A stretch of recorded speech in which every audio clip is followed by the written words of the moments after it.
사람은 누구나 나이를 먹으면 늙고 죽게 됩니다. 자연의 섭리에 인간은 미약한 존재일 뿐이지요. 노인이었던 사람은 없고 누구나 처음 늙고 지금의 나이도 처음 겪습니다. 나도 늙는구나. 거울 앞에서 조용히 혼자 한탄하지만 늙어감에 대해 편히 이야기하고 지금보다 더 나은 노년에 대한 지혜를 구하기는 쉽지 않습니다. 우리는 나이 들어감을 받아들여야 합니다. 세상에 영원한 것은 하나도 없기 때문입니다. 세월이 가면 싱싱했던 것들도 시들기 마련이고 존재하는 모든 것은 소멸하게 되지요. 가을이 되고 잎이 떨어져야 봄에 다시 싹이 납니다. 인생도 그런 것입니다. 기계도 오래 쓰면 닳고 고장나 부속을 갈아줍니다. 마찬가지로 나이가 들면서 약해지고 병들고 아픈 것은 자연스러운 일입니다. 하지만 막상 주름이 늘고 머리카락이 빠지기 시작하고 눈도 침침해지고 듣기도 잘 안 되고 관절의 연골도 다 닳아버리고 기억력도 떨어져서 금방 했던 말도 떠오르지 않으면 무슨 생각이 들까요? 나에게 찾아오는 노화 현상을 마주할수록 우울하고 짜증스럽기도 할 것입니다. 그렇다고 인상을 쓰거나 괴로워하거나 칭얼거리면 아무도 좋아하지 않습니다. 괴로워한다고 현실이 바뀔 것 같으면 하루 종일 괴로워만 해도 되겠지만 나이가 들면 아무리 괴로워한다고 해도 바뀌는 것은 없다는 사실을 이해하게 됩니다. 이것을 받아들이지 못하면 본인뿐만 아니라 주변 사람들도 괴롭히고 취해 보일 수 있습니다. 그러니 나만의 방식으로 지혜롭게 나이 들어가야 합니다. 교수이자 상담가로 활동하며 30년 동안 3만 명을 상담해온 이서원 작가는 그의 책 50, 나는 재미있게 살기로 했다에서 50 이후에는 남의 얼굴을 벗고 나의 얼굴을 찾아야 한다고 말합니다. 남이 원하는 삶을 살면 세상의 기준으로는 잘 사는 것처럼 보이지만 끝내 공허함과 울적함이 찾아온다고 말하죠. 하지만 내가 원하는 삶을 살면 남의 기준으로는 못 사는 것처럼 보여도 나답게 살아왔기에 후회가 없다고 합니다. 여러분, 고령화 시대. 아직은 죽을 때까지 갈 길이 남아있기에 어떻게 곱고 품위 있게 늙을 것인가를 생각해 보지 않을 수 없습니다. 오늘은 50, 나는 재미있게 살기로 했다 책을 바탕으로 가진 돈과 상관없이 나이 들수록 귀티나는 사람의 5가지 특징을 말씀드리겠습니다. 가진 돈과 상관없이 나이 들수록 귀티나는 사람의 특징 첫 번째, 꼰대가 아니다. 내가 틀릴 수도 있습니다. 어른과 꼰대의 차이. 아니, 상담받으러 장인이 와야지 왜 제가 옵니까? 몇 해 전 대통령 탄핵을 놓고 탄핵을 지지하는 촛불 집회 참가자와 탄핵을 반대하는 태극기 부대가 대립하던 때가 있었다. 어느 집 장인과 사위 사이에 싸움이 일어났는데 발단은 사위가 촛불 집회, 장인이 태극기 부대의 집회 참가자인 데서 시작됐다. 일이 터진 그날 태극기 부대 행사에 참석하고 집으로 돌아온 장인이 저녁에 촛불 집회를 나가려던 사위를 향해 나라에 아무 도움도 안 되는 쓸데없는 짓을 한다고 비난했다. 발끈한 사위는 장인어른이야말로 한심한 짓 좀 그만하시라고 반박했다. 휘발유에 불이 붙은 것처럼 장인과 사위 사이에 팽팽한 긴장감이 감돌았다. 급기야 점점 목소리가 커지면서 감정 싸움이 말싸움으로, 말싸움이 주먹 다짐이 오가는 몸싸움으로 싸움이 커졌다. 곁에서 보다 못한 딸이 경찰에 신고해 경찰이 출동하고서야 싸움이 멈추었다. 결국 사위는 장인을 밀친 가정폭력 가해자가 되어 법원까지 가서 상담 처분 명령을 받았다. 상담을 시작한 첫날 사위는 격앙된 목소리로 장인이 와서 정신 개조를 해야지. 왜 내가 이런 상담을 받아야 하느냐고 항변했다. 사위는 태극기 부대는 제정신이 아니라고 목소리를 높였다. 이 이야기를 듣고 누가 맞고 틀리고를 떠나 사위와 장인이 똑같은 사람이라는 생각이 들었다. 두 사람 모두 내 생각이 100% 옳고 상대는 100% 틀렸다고 생각하기 때문이다. 꼰대는 나이가 많고 적고를 떠나 자기 이야기만 하고 남 이야기는 듣지 않는 사람. 입은 있는데 귀는 없는 사람의 다른 이름이다. 꼰대가 다른 사람 말을 들으려 하지 않는 이유는 간단하다. 들을 필요가 없기 때문이다. 자기 생각이 완전 무결하다고 생각하는 것이다. 그러나 이 세상에 완벽한 생각도 존재도 없는 걸 생각하면 자기만 옳다고 생각하는 꼰대는 어리석은 사람이다. 어리석다는 영어 단어를 사전에서 찾아보면 듣지 않는다는 뜻이 있다. 어리석은 사람은 남의 소리를 듣지 않고, 자연의 소리를 듣지 않고, 세상의 소리를 듣지 않고, 진리의 소리를 듣지 않는다. 꼰대는 남의 생각에 관심이 없고 궁금해하지 않으며 귀를 닫아버린다. 꼰대에서 벗어나려면 두 가지 조건이 필요하다. 하나는 나도 틀릴 수 있다는 생각과 다른 하나는 남의 생각을 궁금해하는 마음이다. 두 조건은 쌍둥이와 같아서 내가 틀릴 수 있다는 생각이 들어야 다른 사람 생각이 궁금해진다. 집에서 꼰대라는 소리를 아내나 아들로부터 듣고 싶지 않아 내가 쓰는 방법이 있다. 그들의 생각이 내 생각과 다르면 일단 침을 꿀꺽 삼킨 후 이렇게 묻는다. 구체적으로 얘기해 줄 수 있어? 아내와 아들은 그 질문을 기다렸다는 듯이 자기의 생각과 느낌을 이야기한다. 이럴 때 중간에 끼어들거나 반박하지 않는 것이 중요하다. 중간에 끼어들면 내가 물어본 의도가 결국 내 말을 하려고 한 것이라는 느낌을 주기 때문에 하려던 말을 멈춘다. 이미 답이 정해져 있는데 굳이 자기 생각을 말하려 하겠는가? 끼어들거나 반박하지 않고 끝까지 듣다 보면 어느 포인트에서 고개가 끄덕여진다.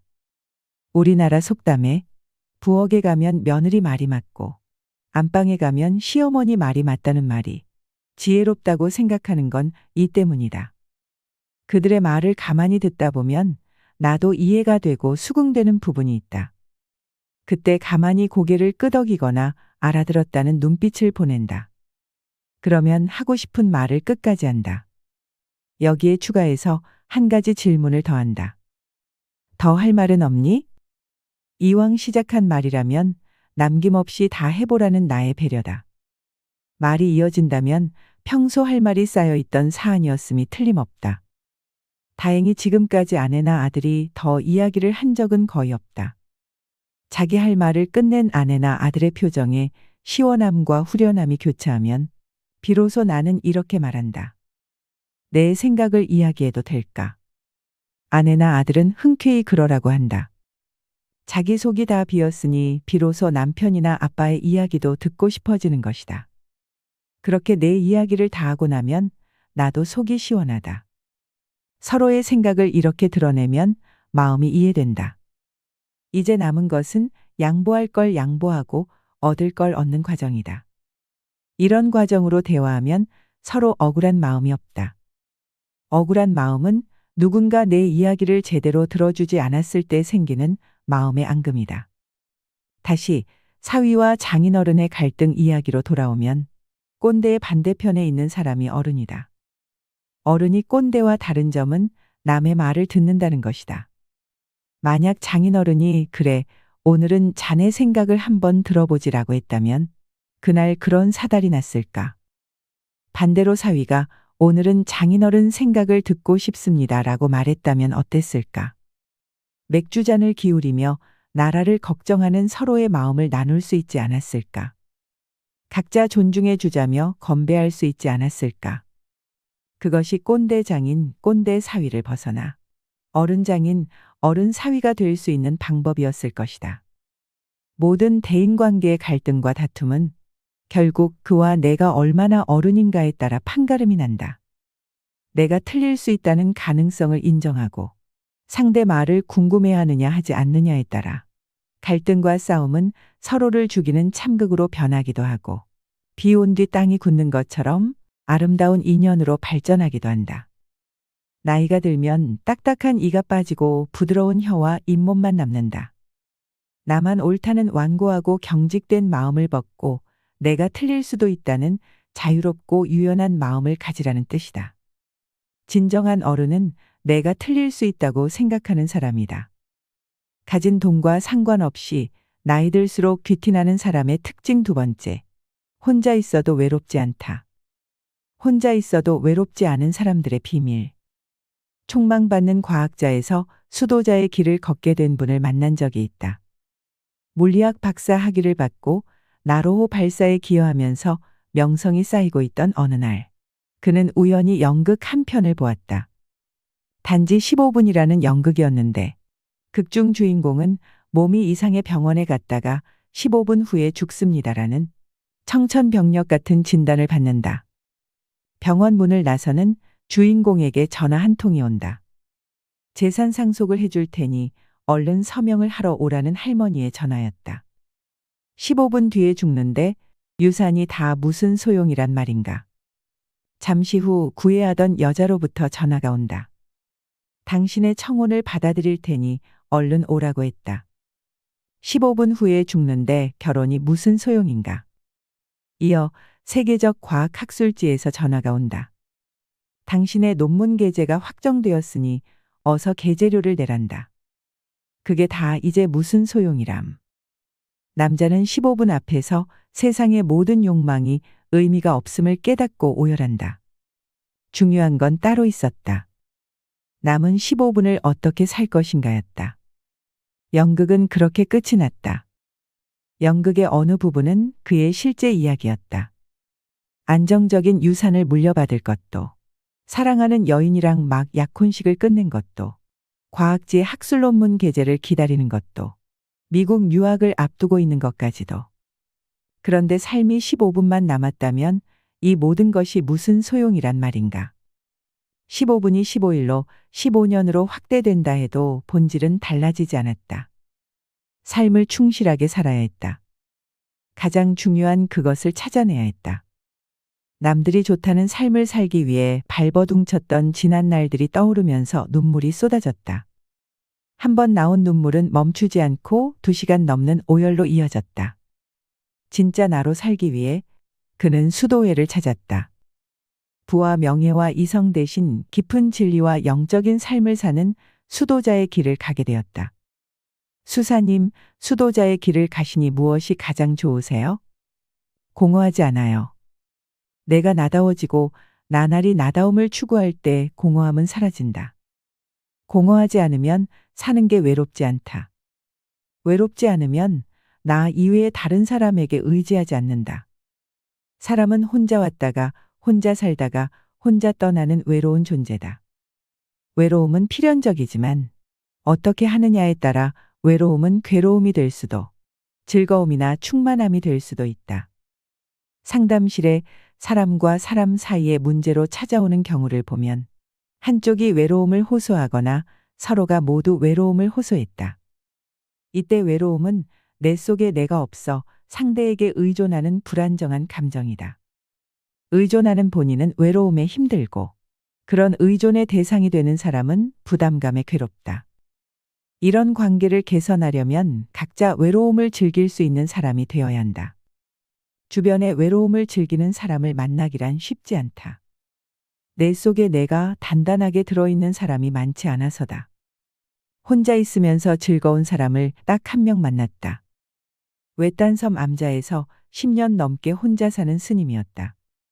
살아있는 것은 진돗개 한 마리가 전부였고 찾아오는 사람은 없었다. 그러나 스님 얼굴에서 외로움을 찾을 수 없었다. 오히려 금방 잔치를 다녀온 사람처럼 싱글벙글 웃고 있었다. 일상은 단순했다. 새벽 예불을 보고 진돗개와 바닷가를 산책하고 참선하고 저녁 일찍 잠자리에 드는 일상이 10년 넘도록 이어지고 있었다. 스님은 하루하루가 즐겁고 사는 게 행복하다고 했다. 나는 외로움을 새롭게 이해했다. 혼자 있을 수 있다면 외로움은 더 이상 문제가 되지 않는다. 혼자 있을 수 없는 이들에게 외로움은 괴로운 문제가 된다. 스님이 혼자 있을 수 있는 이유는 간단하다. 혼자 있는 것이 즐겁기 때문이다.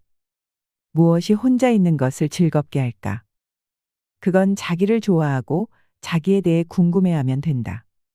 자기 자신은 평생 그 속을 들여다보아도 질리지 않는 유일한 존재다. 나에 대해서는 수많은 질문과 답이 가능하다. 나는 무엇을 좋아하는가라는 질문만 놓고 보더라도 정말 많은 답이 떠오른다. 거기에 정말 좋아하는 것이 무엇인가 라는 질문을 더하면 갑자기 진지해진다.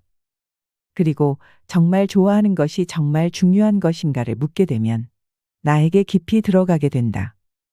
그런 질문 하나가 과학자를 수도자로 만든 것처럼 한 사람의 인생을 송두리째 바꿔놓기도 한다. 50이 넘어 인생의 오후쯤 되면 좋은 사람을 만나고 싶어진다. 여기서 좋은 사람이란 공허하지 않은 사람이다. 스스로 자신이 누구인지 알고 무엇을 원하는지를 알기에 외로움을 즐긴다. 자기 속이 단단한 호두처럼 야무진 사람이다. 혼자 있어도 외로워하지 않고 같이 있어도 어색해하지 않는다. 그런 사람이 부부라면, 친구라면, 직장 상사와 부하라면, 학교 교수와 학생이라면 건강한 관계다. 내가 외로움에 의연할 때 혼자여도 좋고 둘릴 때도 좋은 사람일 수 있다. 관계를 잘한다는 것은 다른 사람과 잘 지낸다는 의미가 아니라 내 속에 나와 내가 사이좋게 지낸다는 의미다. 관계의 으뜸은 나와 나의 관계다. 가진 돈과 상관없이 나이 들수록 귀티나는 사람의 특징 세 번째. 말을 예쁘게 한다. 부부 사이에 절대 하면 안 되는 말. 먼저 세상을 떠나는 남편의 이야기를 담은 다큐 프로그램을 아내와 함께 보는 중이었다. 다큐 속 남편이 아내에게 미안하다, 고마웠다는 말을 남기는 장면을 보면서 아내에게 물었다. 여보, 내가 먼저 세상을 떠나면 당신에게 무슨 말을 남기고 떠날까? 아무 말도 하지 말고 가요. 지금까지 들을 말 다 들었으니 애쓰지 말고 그냥 말없이 떠나요. 나는 아내 말에 큰 소리로 웃었다.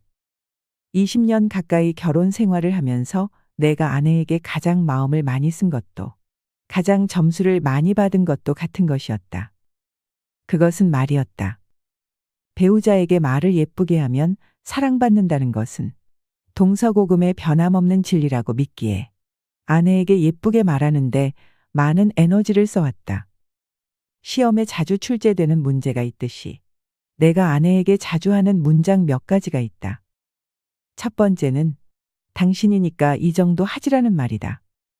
아내는 이 말을 아무리 많이 들어도 질려하지 않는 것 같다.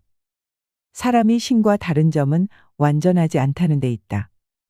그래서 사람은 자신에 대해 불안한 마음을 늘 가지고 있다. 그것은 혹시 내가 못하면 어떻게 하지라는 걱정으로 자리 잡는다. 계란 후라이 하나를 만들어도 이게 맛있게 잘 되었나 염려되는 게 사람 마음이기에 가장 듣기 싫은 말은 겨우 이것밖에 못했어 라는 말이다. 그러지 않아도 걱정하는 사람에게 이 말을 하면 폭탄을 퍼붓는 격이다. 설령 제대로 못해서 이 말을 했다 하더라도 이 말은 듣는 사람을 발끈하게 만든다. 그럼 내가 해보든가 하는 반발심마저 든다. 요리든 일이든 아내가 한 것에 대해서는 당신이니까 이 정도 하지라고 말한다.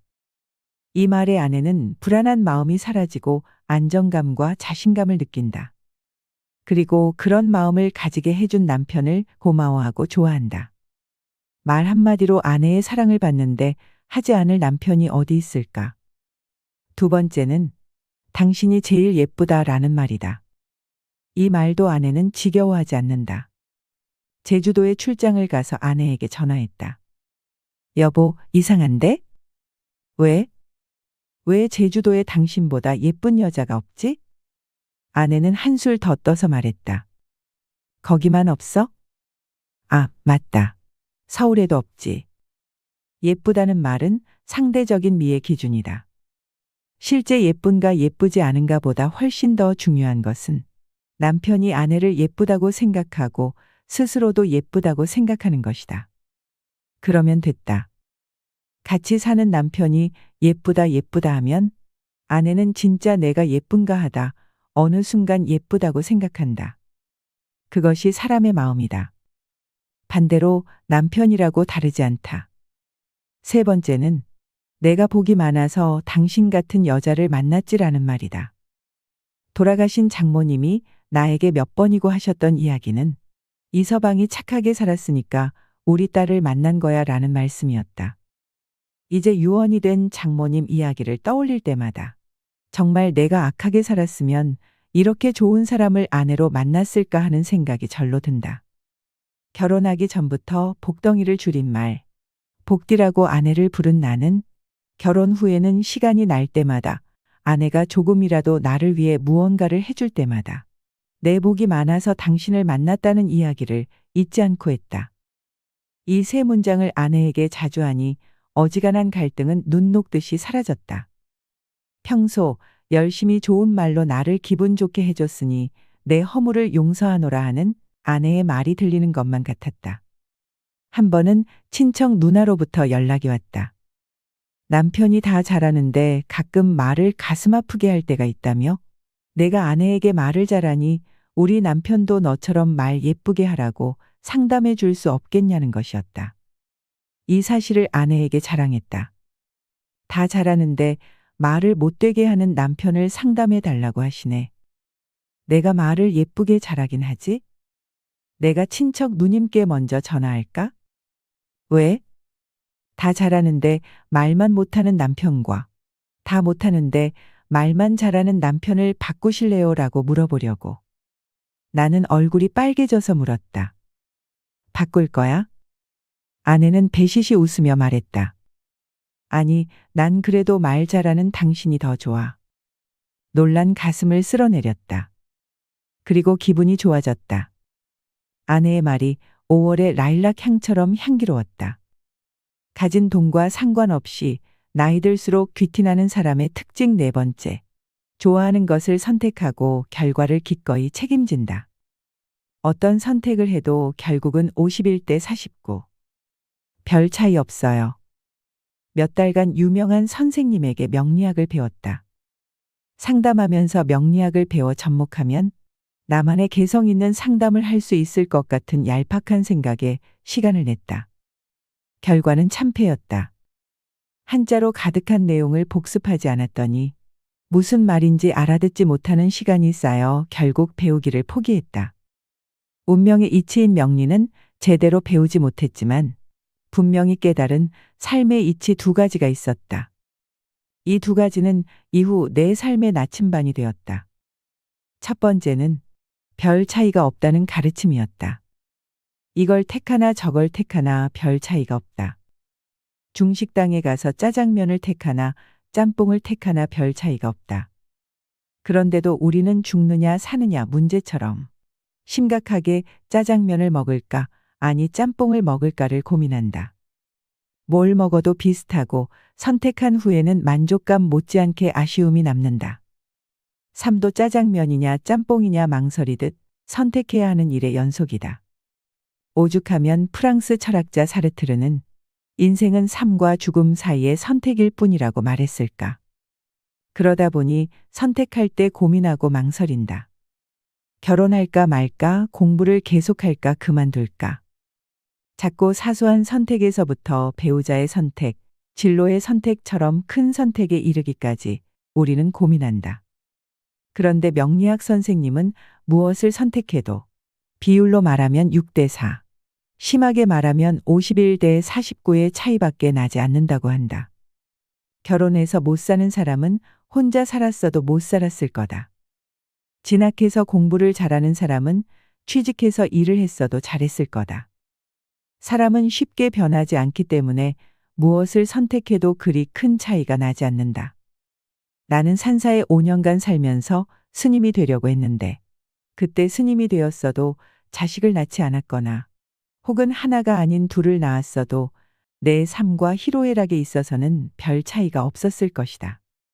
이 이치가 맞느냐 틀리느냐를 떠나 내 삶을 즐겁게 살아가는 데는 큰 나침반이 되었다. 무엇을 해도 별 차이가 없다면 내가 좋아하는 것을 선택하면 된다. 선택이 아주 간단하고 쉬워졌다. 배우 짐 캐리의 아버지는 회계사였다. 아버지의 어린 시절 꿈은 배우였는데 부모와 주위 어른들의 반대에 회계사가 됐다. 그러나 대공황이 닥쳐 아버지는 일자리를 잃고 시리에 찬 날들을 보냈다. 가난한 어린 시절을 보냈던 짐 캐리는 아버지를 보면서 깨달았다.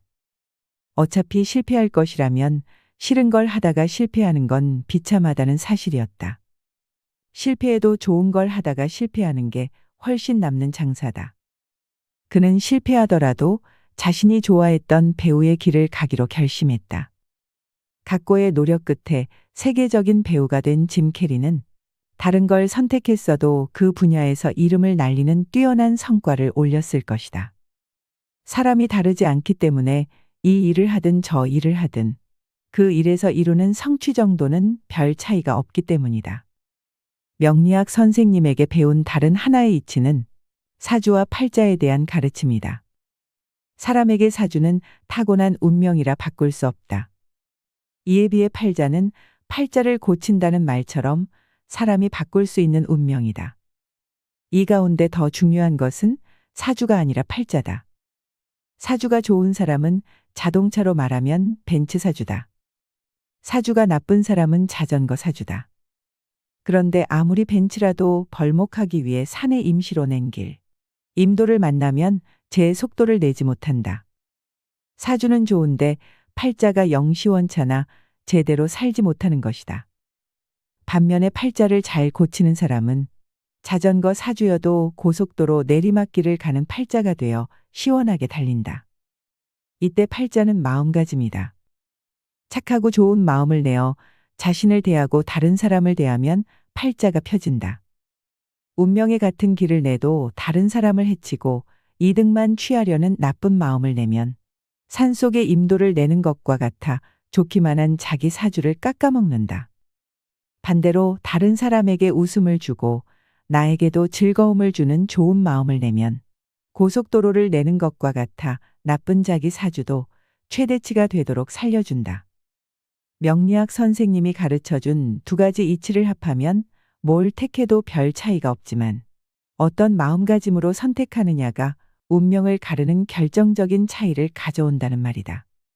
선한 마음으로 선택하면 뭘 택해도 좋고 악한 마음으로 선택하면 뭘 선택해도 고통스러운 일이 생긴다는 이치다. 나는 이 두 가지를 일상에 적용하는 삶을 살고자 마음을 쓰고 있다. 선택할 때는 가볍게 한다. 무엇을 선택하느냐에 대해 고민하는 시간을 줄이고 어떤 마음으로 선택할지 생각하는 시간을 길게 가진다. 나의 선택으로 나도 웃고 남도 웃는가? 아니면 나는 웃지만 남은 우는가를 생각한다. 나도 웃고 남도 웃는 선택이라면 마음에 드는 것으로 미련 없이 선택한다. 그리고 결과는 담담하게 받아들인다. 다른 걸 선택해도 별 차이가 없었을 것이라 믿기 때문이다. 선택은 내 삶에서 나만의 길을 만든다. 틀린 길은 없다.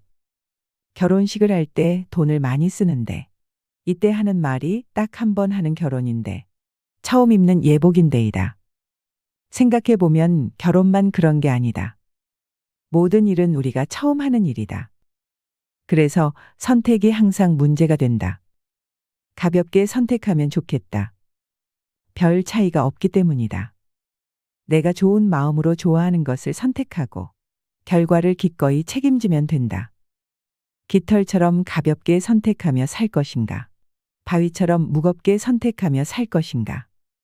이 또한 내 선택에 달려 있다. 가진 돈과 상관없이 나이 들수록 귀티나는 사람의 특징 5번째. 몸 건강, 마음 건강을 챙긴다. 타인에게 관대하려면 나에게 먼저 친절해야 한다. 나는 나에게 친절하다. 자기 친절은 남과 세상에 친절할 수 있는 유일한 방법이라고 믿기 때문이다. 그리고 50이 넘어서는 나와 남과 세상에 친절할 때 행복할 수 있음을 알게 되었다. 내가 제일 먼저 친절하고자 하는 대상은 내 몸이다. 매일 아침 일어나면 공복혈당과 몸무게를 재어 몸일기에 기록한다. 나는 당뇨가 높아 날마다 확인해야 하며 유전적으로 조금 과식하면 비만이 되는 체질이다. 몸의 어원은 모음이다. 먹은 것의 모음과 움직인 것의 모음이다. 몸일기는 어제 나는 어떻게 먹고 움직였는지를 기록하는 보고서다. 피는 맑게 잘 흘러가는지, 몸은 불편하지 않은지, 몸 일기를 통해 몸에게 알려준다. 오늘은 당이 좀 높습니다. 음식 드실 때 참고하시면 고맙겠습니다. 오늘은 체중이 500g 늘었습니다. 전날 조금 많이 드신 것 같습니다. 몸은 나의 마음이 전하는 메시지에 고마워한다. 몸과 마음은 평생 서로에게 귀한 존재이기에 함부로 몸을 나무라거나 비난하지 않는다. 호텔에서 손님을 대하듯 친절하게 일기로 상태를 전한다. 아침, 점심, 저녁에 먹은 것과 간식도 기록하여 몸에게 확인시켜준다. 요즘 몸일기 외에 몸에게 예의를 갖추는 행동이 하나 늘었다. 샤워 시간이다. 얼마 전 상담하다 만난 약사는 아침 저녁으로 30분씩 샤워를 한다고 했다. 양치하는데 5분이 걸리고 손가락 마디마디까지 정성껏 씻는다고 했다. 5분도 안 되어 샤워를 마치는 나는 그 말에 충격을 받았다. 그날부터 30분 샤워를 시작했는데 마음이 울컥했다. 호강하는 느낌이 들었기 때문이다. 이후로 아침 저녁으로 20분에서 30분 동안 샤워를 하기 시작했고 남은 생 동안 몸에게 친절한 샤워를 이어갈 생각이다. 내가 두 번째로 친절하게 대하는 것은 마음이다. 몸과 마찬가지로 마음도 변하는데 몸보다 변화 속도가 빠르고 양상이 복잡하다. 이런 마음에게 친절하기 위해서는 마음의 흐름을 잘 관찰해야 한다. 이를 위해 매일 여러 권의 노트와 일기를 쓰고 있으며 때때로 나에게 편지를 쓴다. 가장 먼저 쓰는 마음 노트는 기념일 노트다. 기념일 노트는 10년 전 처음 쓰기 시작했다. 10년 전 부교수로 승진한 날 이건 기념일이라는 생각이 들었다. 그런데 문득 이렇게 기념할 만한 일이 한 해 몇 번이나 있을지 의문이 들었다. 많아도 사나흘. 그러자 365일 중 362일이 너무 시시하다는 생각이 들었다. 승진처럼 큰 것만 기념해선 안 되겠다 싶었다. 마침 그날 끓인 라면 국물 맛이 기가 막혔다. 나는 작은 노트에 라면 국물 기념일이라고 쓰고 오늘 내가 끓인 라면이 너무 맛있었다. 오늘은 라면 국물이 진짜 맛있는 기념일이다라고 해설을 달았다. 그날 이후 지금까지 기념일 노트를 시간 날 때마다 쓰고 있다. 어떤 날은 푸른 하늘 기념일, 어떤 날은 개운하게 잔 기념일이라고 제목을 붙인다. 바쁠 때는 한 달에 하나를 쓸 때도 있고, 한가할 때는 하루에 10개를 쓸 때도 있다. 기념일 노트를 쓰면서 깨달은 것이 하나 있다. 매일이 기적이라는 사실이다. 범사에 감사한다라는 말의 의미를 가슴으로 받아들였다. 일상에서 소소한 일들이 주는 기쁨은 그것을 기록할 때 보다 생생해지고 감동으로 남는다. 아인슈타인이 사람은 모든 것이 기적이라는 사람과 그 무엇도 기적이 아니라는 사람으로 나뉜다고 말했다는데 기념일 노트를 쓰고 난 후 모든 것이 기적이라는 것을 마음으로 느끼게 되었다. 기념일 노트와 함께 잠자기 전에 쓰는 일기가 2권 더 있다. 한 권은 감사일기이고 다른 한 권은 배움일기다. 감사일기는 그날 있었던 가장 기분 좋았던 일 하나를 쓰고 거기에 관련된 사람이나 상황에 무엇이 감사한지를 적는다. 그러면 기분이 더 좋아진다. 배움일기는 반대로 그날 있었던 기분 나빴던 일 하나를 쓰고 그 일로 내가 배운 것이 무엇인지를 적는다. 감사일기는 금방 쓰지만 배움일기는 시간이 좀 걸린다. 기분 나빴던 사건에서 배울 점을 찾기란 쉽지도 유쾌하지도 않다. 그러나 반드시 배울 점이 있다. 다른 사람이 나에게 무례했다면 그 사람을 통해 내가 사람들에게 예의를 갖춰야 함을 절실하게 알게 되었다고 적는다. 그러면서 나는 누구에게 무례한 적이 없었을까 돌아본다. 감사일기는 나를 행복하게 만들고 배움일기는 나를 겸손하고 성숙하게 만든다. 일기를 쓰고 나면 내가 얼마나 복이 많은 사람인지 알 수 있다. 또한 내가 배움을 좋아하고 스스로를 성장시켜 나간다는 사실이 확인돼 흐뭇한 마음으로 잠자리에 든다. 마지막으로 나에게 편지 쓰기는 20년 가까이 하고 있다. 편지는 사랑하는 서원에게, 서원아, 요즘 고생이 많다 같은 말로 시작한다. 사랑하는 연인에게 쓰듯 친절하고 부드러운 어투로 쓰고 말미에는 꼭 격려하고 칭찬하는 말로 마무리한다. 그래, 이번에도 잘할 줄 알았어. 장하다. 이렇게 편지를 다 쓰고 나면 괜히 코끝이 찡해진다. 나에게 친절해지는 방법은 그리 어렵거나 복잡하지 않다. 몸을 관찰하여 몸에게 일어난 일을 알려주고, 마음을 관찰하여 마음에게 일어난 일을 알려주는 것이 전부다. 알려줄 때는 거칠고 모질지 않고 정성껏 존중하는 마음으로 하면 된다. 그러면 몸도 좋아하고 마음도 좋아해서 서로에게 편안하고 너그럽고 온화한 존재가 되려고 노력한다. 이렇게 오래 꾸준히 나에게 친절하다 보니 자연스럽게 다른 사람에게 친절한 나를 발견한다. 행복한 사람은 남을 괴롭히지 않는다. 나에게 친절한 사람은 내 안에서 기쁨과 즐거움을 발견하기 때문에 행복할 수밖에 없다. 그런 행복은 남을 대할 때 나처럼 그도 행복하기를 빌며 상대방에게 친절하게 대한다.